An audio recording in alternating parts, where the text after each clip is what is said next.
The Great Hall of the Galactic Council buzzed with nervous energy. Representatives from 47 different species sat in their assigned seats, their various forms creating a colorful mixture of scales, fur, feathers, and stranger things.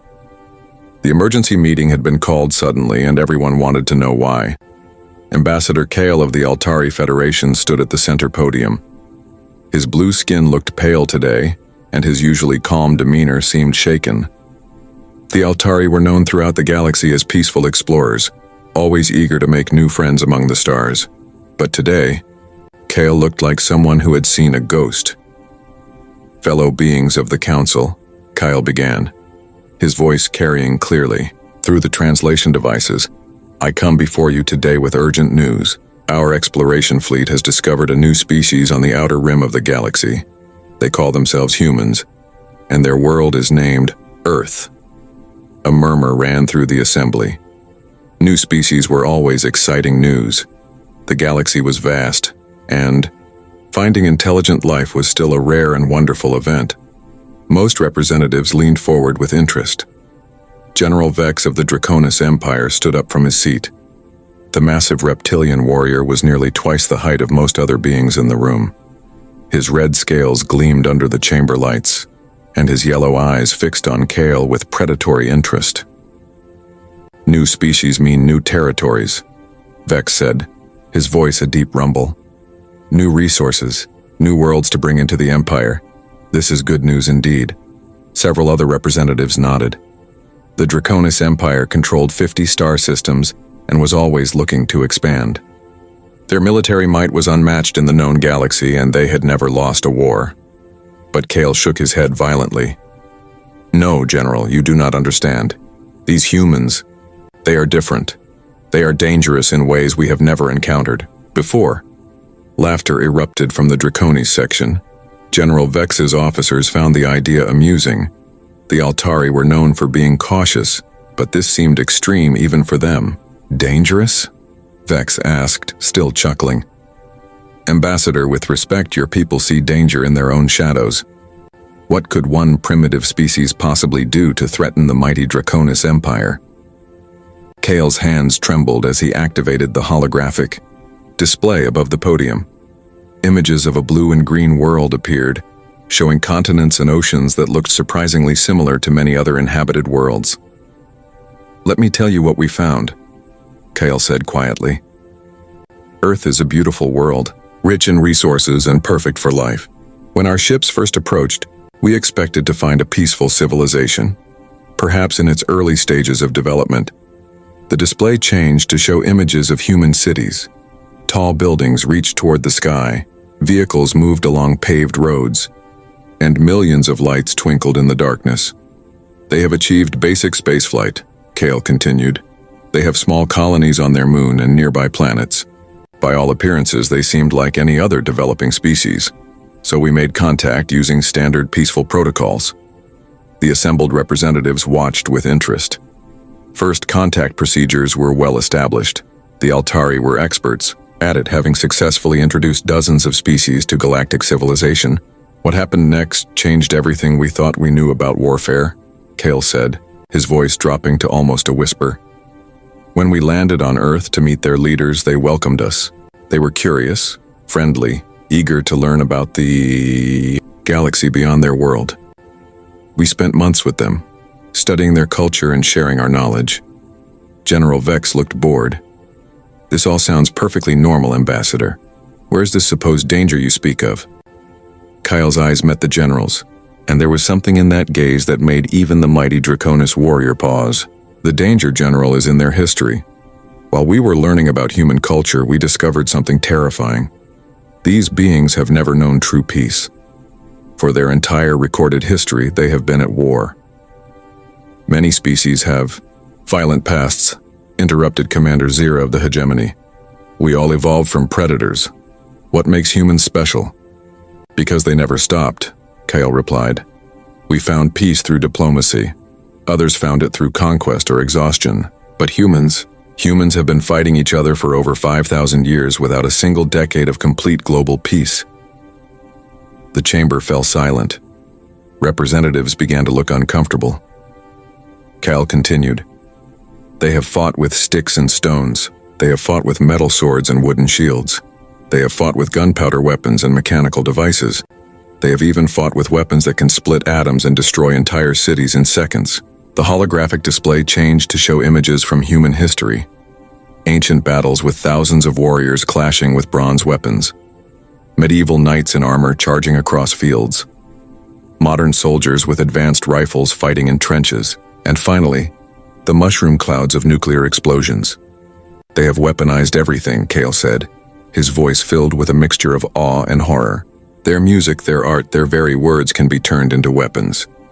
They have created poisons that can kill millions, diseases that can wipe out entire populations, and bombs that can crack the surface of planets. General Vex leaned forward, suddenly more interested. Impressive weapons for primitives, but weapons can be countered. Numbers can overwhelm any defense. You still do not understand, Kale said desperately. It is not their weapons that make them dangerous. It is their minds. They think about war differently than we do. The ambassador activated another set of images. These showed human military academies where young humans studied the art of warfare. We study war so we can avoid it, Kyle explained. Humans study war so they can perfect it. They have schools dedicated entirely to the science of combat. They analyze every battle they have ever fought, learning from each victory and defeat. They write books about strategy that are thousands of years old and still studied today. They create simulations of battles that never happened, just to explore new ways of fighting. They turn warfare into mathematics, calculating exactly how to achieve maximum destruction with minimum resources. The chamber was completely silent now. Even General Vex had stopped laughing. But perhaps most terrifying of all, Kale continued, is that they know when to stop, despite having the power to destroy their own world many times over. They choose restraint. They are not mindless killers or savage beasts. They are intelligent, calculating warriors who understand the true cost of war better than anyone else in the galaxy. Kale looked directly at General Vex. When our cultural exchange was complete, I asked their military leaders what would happen if someone attacked Earth. Do you know what they told me? The general said nothing, waiting. They said they would not just defend themselves. They would hunt down every ship, every base, every world that belonged to their attackers. They would dismantle their enemy's entire civilization, piece by piece, until nothing remained but ashes and regret. Kyle's voice grew urgent. And then, General, they smiled. The warning hung in the air like a physical presence, chilling every being in the Great Hall. 3 days after Ambassador Kale's warning, the Draconis Empire held its war council. The massive chamber deep within their homeworld was carved from black stone, with red crystals providing harsh lighting that cast sharp shadows on the walls. Around a circular table sat the Empire's most powerful military leaders. Emperor Thrax dominated the room from his throne-like chair. The ancient ruler was the largest Draconis anyone had ever seen, his dark red scales bearing the scars of 100 battles. His yellow eyes burned with ambition as he studied the holographic star map floating above the table. So, Thrax rumbled, his voice like grinding stone, the Altari fear these humans. They speak of danger and destruction. He laughed, a sound like breaking rocks. The same Altari who surrender at the first sign of conflict. The same weaklings who beg for peace when we take their worlds. General Vex stood at attention beside the table. My Emperor. I witnessed Kale's presentation myself. The ambassador seemed genuinely frightened. Perhaps we should investigate further before taking action. Investigate? Thrax's eyes narrowed dangerously. Are you suggesting the mighty Draconis Empire should cower before rumors and ghost stories? Of course not, my lord, Vex said quickly. But the Altari are excellent scouts. Their information is usually accurate. Their information about military strength is worthless, Admiral Rax interrupted from across the table. The naval commander was younger than most others present, but his record was perfect. He had conquered 12 star systems for the Empire without losing a single major battle. Look at the facts, Rax continued, activating his own holographic display. This human homeworld, Earth, sits alone on the outer rim. They have barely achieved faster than light travel. Our intelligence shows they have small mining operations on nearby asteroids and a tiny research station on their moon. The display showed images captured by long-range Draconi spy probes. Human spacecraft looked primitive compared to Empire vessels. Their largest ships were clearly designed for cargo transport, not warfare. Their technology is at least 200 years behind ours, Rax explained. They use chemical rockets for most of their space travel. Their weapons appear to be based on projectile systems rather than energy weapons. They do not even have proper shield technology. Emperor Thrax leaned forward with interest. What about their planetary defenses? Minimal, Rax replied confidently. A few orbital platforms around Earth itself, but nothing that could stop a proper invasion fleet. Their military appears to be focused on ground-based forces, not space combat. Commander Drex, leader of the Empire's ground forces, snorted with amusement. Ground forces? How primitive. Do they still fight with swords and spears? Projectile weapons mostly, Rax answered. Chemical explosives. Very basic compared to our plasma cannons and energy shields. Their soldiers wear simple armor that would not stop even our weakest weapons. The War Council continued for hours, analyzing every piece of intelligence about humanity. The more they learned, the more confident they became. Humans seemed to be exactly what they appeared, a young species taking its first steps into the galaxy. What about their population? Asked General Zek, the Empire's strategic planner. Approximately 8 billion on their homeworld, Rax responded. Perhaps another million scattered among their small colonies. A decent population for slave labor after conquest. Thrax smiled, showing rows of sharp teeth. And their resources?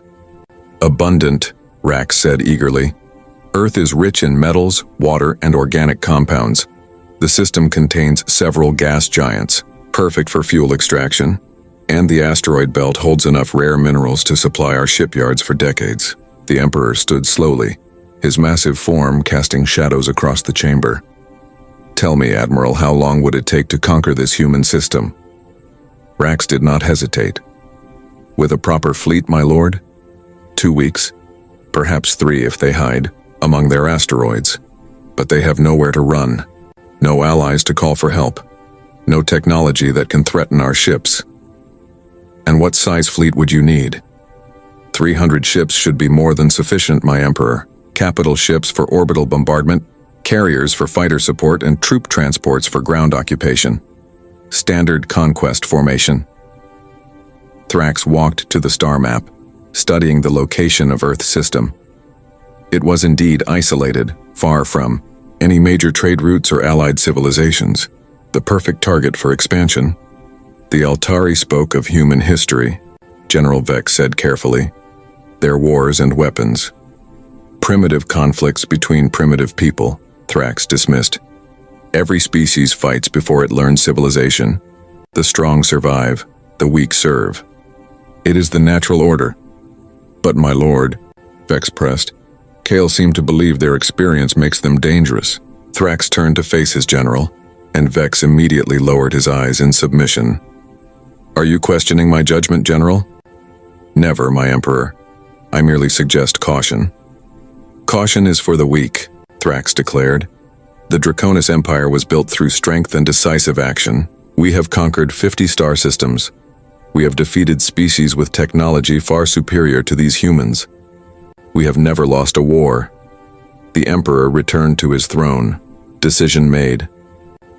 Admiral Rax, you will assemble the conquest fleet. General, Vex, prepare ground forces for occupation duties.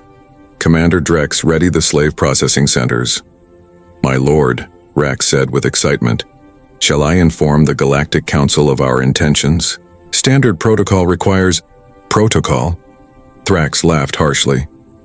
Since when does the Empire ask permission to expand? The humans are not council members. They have no treaties or protections. They are free territory, waiting to be claimed. The War Council erupted in approving growls and battle cries. The Draconis had not had a proper conquest in over a year, and the warriors were eager for action. Besides, Thrax continued, the Council is full of weak species like the Altari. They would waste months debating and negotiating. By the time they make a decision, Earth will already be flying our flag. Within hours, Orders went out across the Draconis Empire. Shipyards worked overtime to prepare vessels for war. Weapons were loaded, troops were briefed, and supply chains were organized.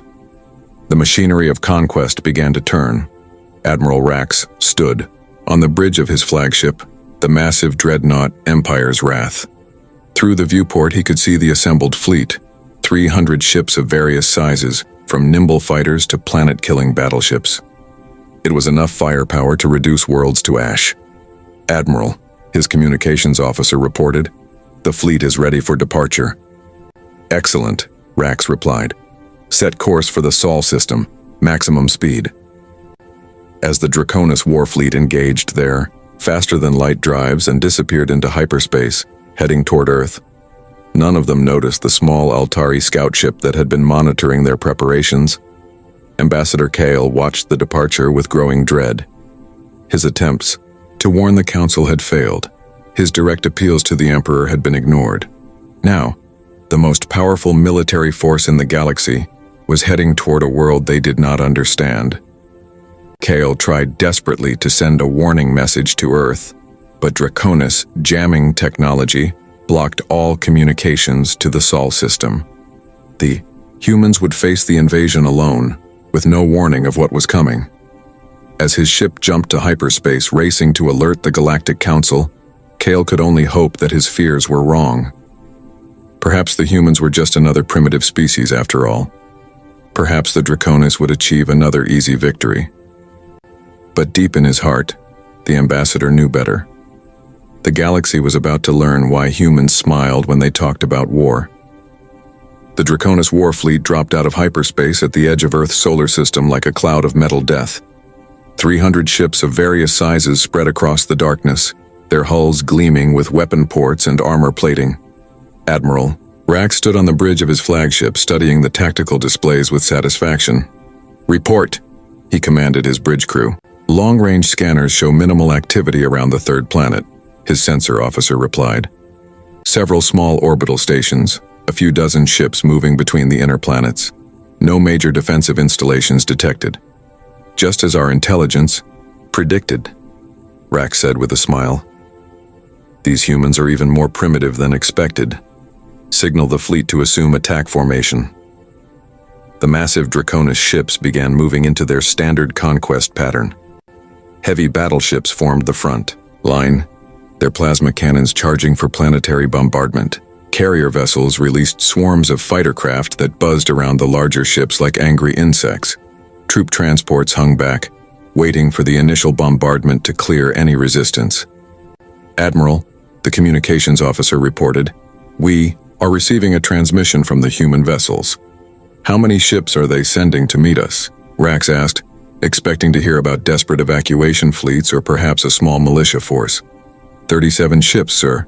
They appear to be converted civilian vessels, cargo haulers, mining ships, and what looks like a passenger transport. Rax laughed so hard he nearly fell from his command chair. 37 ships against our 300?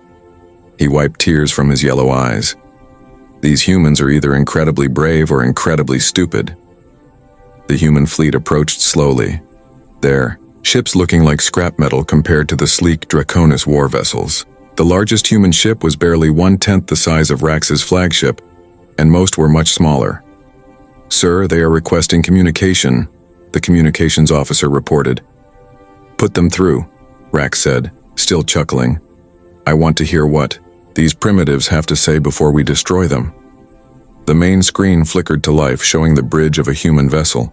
A man in a simple military uniform sat in the captain's chair, his expression calm and alert. His name tag read, "Captain Blake." "This is Admiral Rax of the Draconis Empire," Rax announced proudly. "I am here to claim this system for the Empire. You will surrender immediately and your deaths will be quick." Captain Blake studied the Admiral for a moment, then replied in a steady voice. "This is Captain Blake of the Earth Defense Force. You have entered our territory without permission and with obvious hostile intent.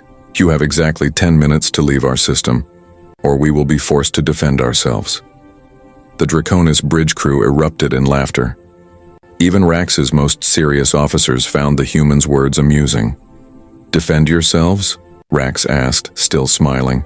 Captain, I have 300 warships. You have 37 cargo vessels. Do you understand mathematics? Blake's expression did not change. Admiral, we tried peace once. It didn't work out very well for the people who broke it. You now have 9 minutes and 30 seconds. You dare threaten the Draconis Empire? Rax's amusement turned to anger. I will enjoy watching your primitive world burn. 8 minutes. Blake replied calmly and cut the communication. Rax turned to his weapons officer. Target their flagship. One shot from our main cannon should be enough to show them the futility of resistance. Firing main plasma cannon, the weapons officer reported. A brilliant beam of energy lanced out from the Draconis flagship, capable of melting through the armor of any known ship. It struck Blake's vessel directly in the center. The human ship's hull glowed white-hot for a moment, then something impossible happened. Instead of exploding or melting, the ship absorbed the energy and continued moving forward as if nothing had occurred. What? Rax stared at his tactical display in confusion. How is their ship still intact? Unknown, sir, his weapons officer replied, panic creeping into his voice. The energy signature shows a direct hit, but there is no damage visible. Fire again, all forward batteries. Multiple energy beams struck the human fleet, but the results were the same. The ship seemed to shrug off weapons that could destroy cities. Sir, the sensor officer called out urgently, the human ships are accelerating. They are moving into attack formation. Rax watched in disbelief as the small human fleet spread out and began approaching his massive armada. Their movement patterns were unlike anything he had ever seen, seemingly random but somehow perfectly coordinated. All ships open fire, Rax commanded. Destroy them. The Draconis fleet unleashed everything they had. Plasma cannons, energy torpedoes, and particle beams filled space with deadly light, but the human ships danced between the attacks like they knew exactly where each shot would go. Then the humans fired back. What came from their ships were not energy weapons or advanced missiles. They were simple chunks of metal, accelerated to incredible speeds. But when these primitive projectiles hit Draconis vessels, they punched through shields and armor like they were made of paper. Impossible! Rax shouted as he watched 3 of his battleships torn apart by what appeared to be glorified bullets. How are they penetrating our shields? Sir, his science officer replied with terror in his voice. Those projectiles are moving at significant fractions of light speed. At those velocities, mass becomes irrelevant. They are hitting us with the force of small stars. The battle turned into a nightmare for the Draconis. Their superior numbers meant nothing when human ships moved like ghosts, appearing where they were least expected. Their advanced weapons were useless against enemies who seemed to predict every attack. Worse still, the humans fought with a coordination that defied explanation. When one human ship was damaged, others would immediately move to protect it. When Draconis ships grouped together for mutual defense, human vessels would appear from impossible angles to strike at weak points. Admiral, his tactical officer screamed, the humans are using their own ships as weapons. Rax looked up to see one of the smaller human vessels accelerating directly toward his flagship. The ship's engines glowed white-hot as it built up speed. Evasive maneuvers, Rax ordered, but it was too late. The human ship struck the Draconis flagship at tremendous velocity, but instead of a simple collision, something far worse happened. The human vessel exploded at the moment of impact, turning itself into a directed nuclear explosion that tore through the flagship's hull like tissue paper. Emergency alarms blared throughout the bridge as atmosphere rushed out through massive hull breaches. Half of Rax's crew were dead or dying, and his mighty flagship was crippled. Retreat. Rax gasped through his emergency breathing mask. All ships retreat to hyperspace.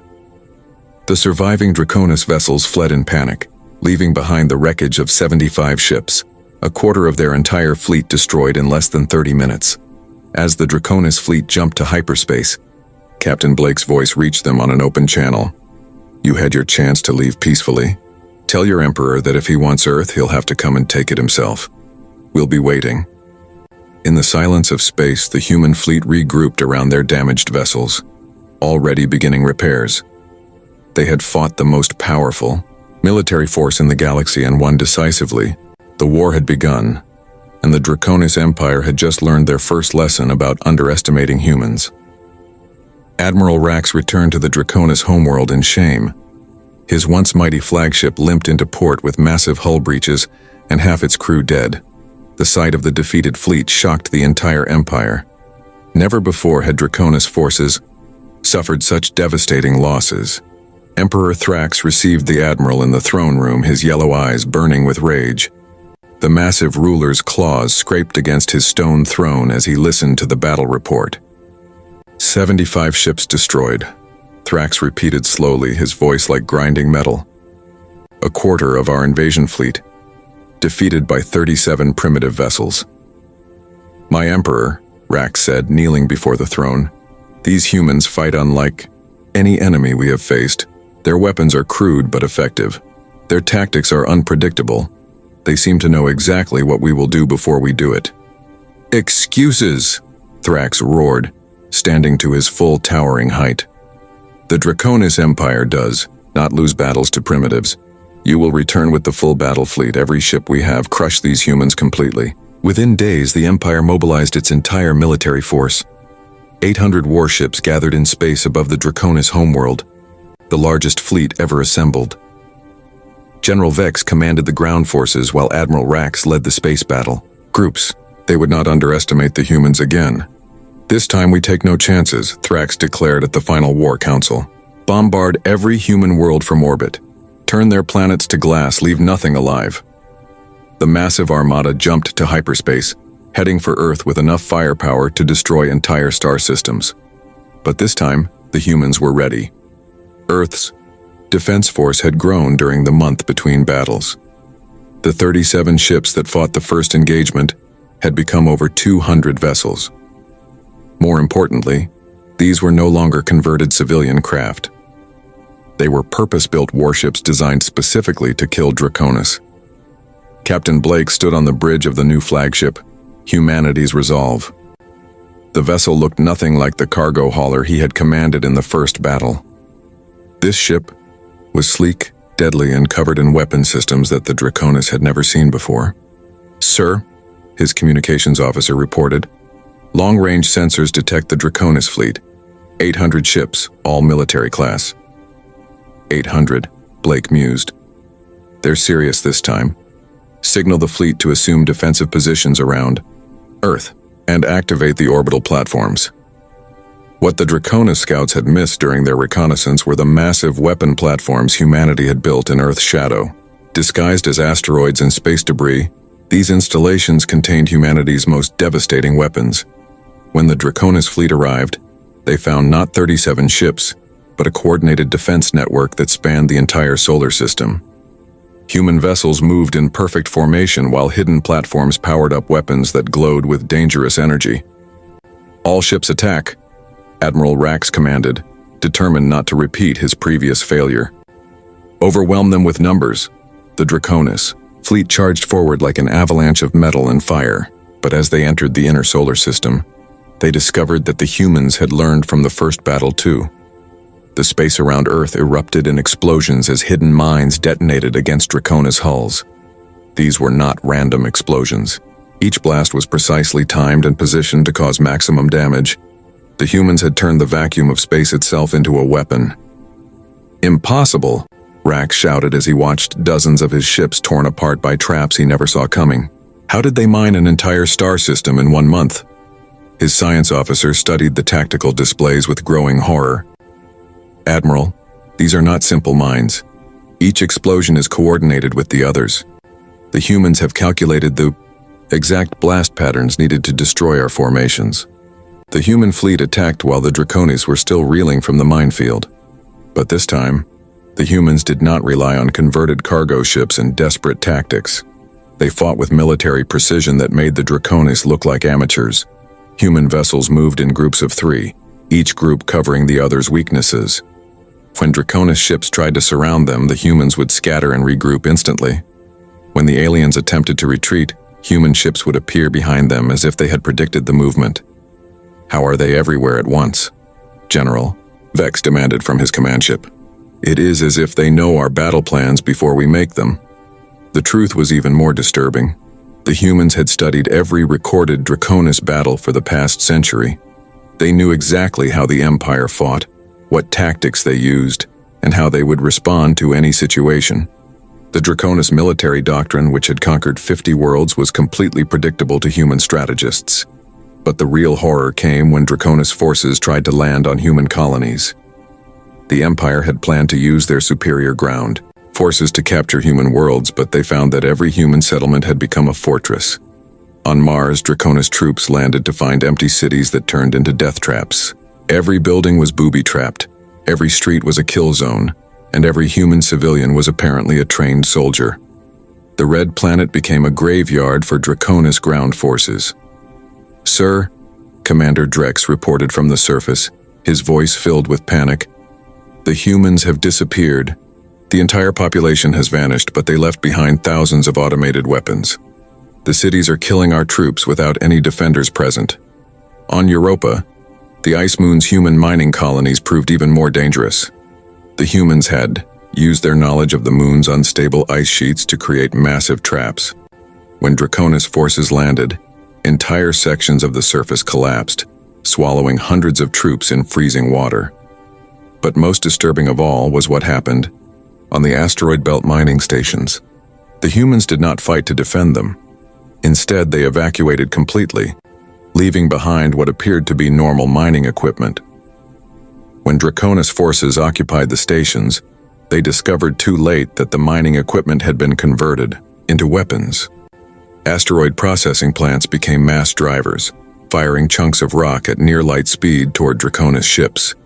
The aliens found themselves under bombardment from their own captured positions. "They have turned everything into a weapon," Rack screamed as another of his battleships was destroyed by what had once been a simple ore processor. "Their mining equipment, their construction tools, even their waste disposal systems are trying to kill us." The war that the Draconis expected to win in days dragged on for months. Every victory came at a terrible cost, and the humans adapted to every tactic faster than seemed possible. Worse still, captured Draconis technology began appearing in human hands, improved and turned against its original creators. "Admiral," his intelligence officer reported during one particularly bad week, "the humans have somehow copied our shield technology and made it better. Their new ships are completely immune to our plasma weapons." "How is that possible?" Rax demanded. "We only lost those ships 3 days ago." "Unknown, sir. But they are also using our own communication frequencies to coordinate their attacks. They appear to understand our technology better than we do."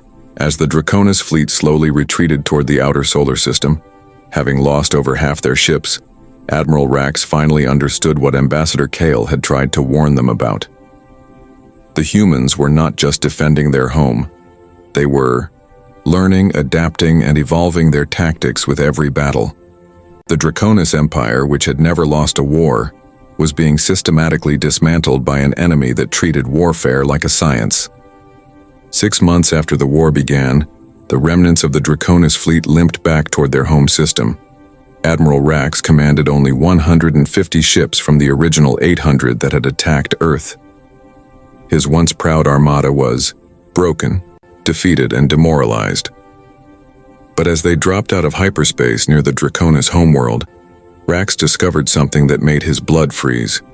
Human ships were already there, waiting for them. "Impossible," Rax whispered, staring at the tactical display. 20 human vessels hung in space between his fleet and the planet, their sleek forms dark against the stars. "How did they get here?" "We destroyed all their hyperspace-capable ships." His science officer's voice trembled with fear. "Sir, these are not the same ships we fought at Earth. The design is completely different. It appears they have reverse-engineered our faster-than-light technology and improved it." On the planet's surface, Emperor Thrax stood in his throne room, watching through the great windows as strange fires burned across his capital city. But these were not random fires of destruction. They were precise, controlled burns that targeted only military installations, communication centers, and weapon factories. "Report," Thrax demanded as General Vex entered the chamber, his armor scorched and his scales blackened with smoke. "My Emperor," Vex said, barely able to stand. The humans arrived 3 days ago, not with a massive invasion fleet, but with small teams that appeared from nowhere. They struck every military base simultaneously, disabled our planetary defense grid, and captured our primary spaceports. How many troops did they land? Thrax asked, his claws digging into his throne. Unknown, my lord, we never saw them coming. Our sensors detected no landing craft, no transport ships. They simply appeared inside our most secure facilities as if they materialized from thin air. The truth was even more impressive than General Vex realized. While the Draconis had been fighting desperately to hold Earth's solar system, human special forces had captured several Draconis ships intact. They had not just copied the alien technology, they had perfected it. Human engineers had improved Draconis cloaking devices, making them completely undetectable. They had enhanced the teleportation, technology that Draconis troops used for boarding actions, turning it into a tool for surgical strikes. In 6 months, humanity had taken technology that the Draconis had developed over centuries and made it better. In space above the planet, Admiral Rax faced Captain Blake once again. The human officer appeared on his communication screen, still, calm and professional, despite commanding a force that had somehow reached the heart of the Draconis Empire. "Admiral Rax," Blake said politely, "I believe we need to discuss terms." "Terms?" Rax snarled, his defeat making him desperate. "I still have 150 ships. You have only 20. "Admiral," Blake replied patiently, "look at your tactical display more carefully." Rax glanced at his screens and felt his heart stop. The 20 human ships he could see were surrounded by empty space that somehow registered as solid objects on his sensors. Dozens of cloaked vessels hung invisible around his fleet, their weapons already locked onto Draconis targets. "We could destroy your remaining ships right now," Blake continued, "but that would serve no purpose. The war is over, Admiral. The question is what happens next."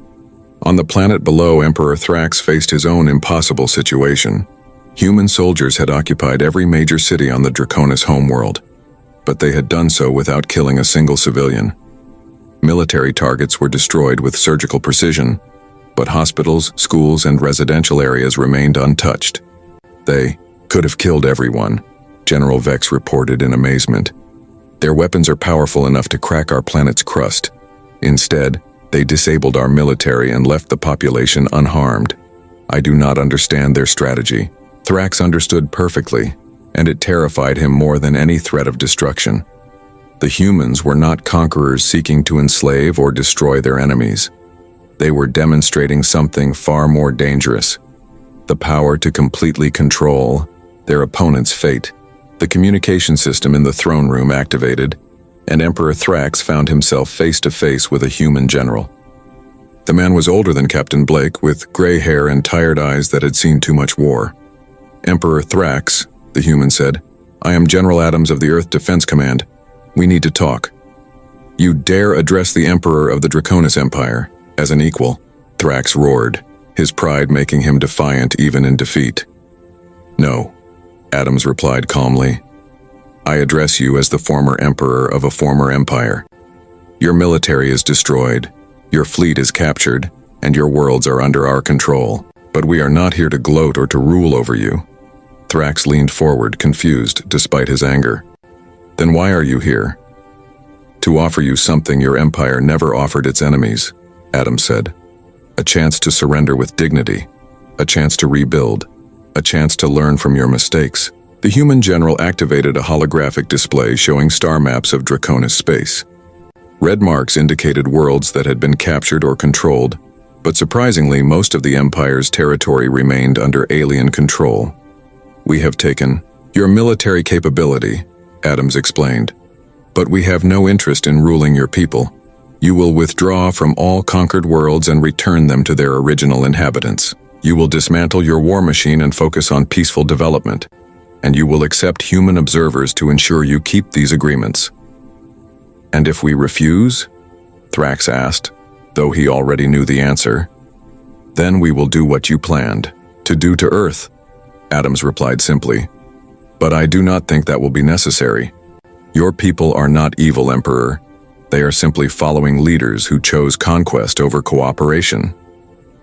Over the following weeks, the galaxy watched in amazement as the Draconis Empire formally surrendered to humanity. The peace treaty that followed was unlike anything in galactic